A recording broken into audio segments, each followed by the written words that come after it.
Yes, I have a very similar memory, but I was only 11 or 12. And I remember the teacher told it to my face that I won't succeed in life. I don't have what it takes. Who says that to an 11, 12-year-old? Who says that? And at that moment, and I was just a kid. I remember thinking, you are so wrong.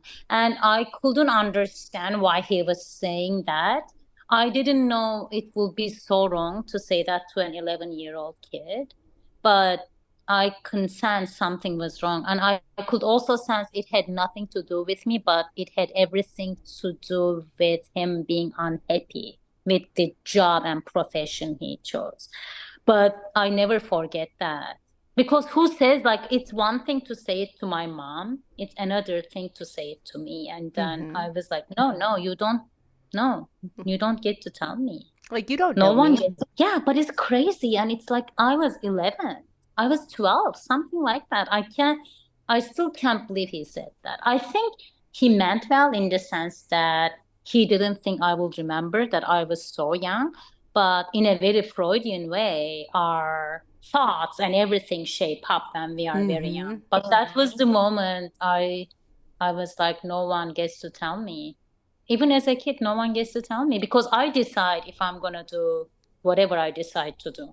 Not you. How are you deciding for me at such a young age? It was a little crazy, to be No, honest with you. no, I want to validate your 11-year-old self because I had that moment too, but Me I too. was much younger. And I back home before the war, and somebody was telling me something, and I remember looking at them going like, "No, you don't understand." And they're like, "Who? What are you, a stupid little kid?" Just. And of course, I was also the bastard child, if you will, and in our country, you know what that means, where we're from, and all Yeah, that, and so. yeah. Um, No.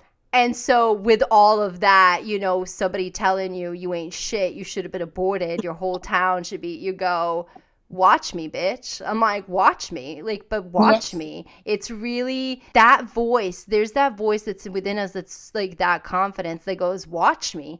We need to hold on to that. Like, we need to fight. It doesn't have to be angry and mean and just, it doesn't have to. If it fuels you, sure, whatever. But it doesn't have to be, but it has to be strong, and you have to, that's the voice you have to build up on. That's the voice you have to create, that so that when you come into these spaces and you come around people, you can recognize that within them and build that within them and help people navigate that. So I get it, because like I said, I was about 4 or 5 right before the war happened, and it was at the house, and I'll never forget looking and going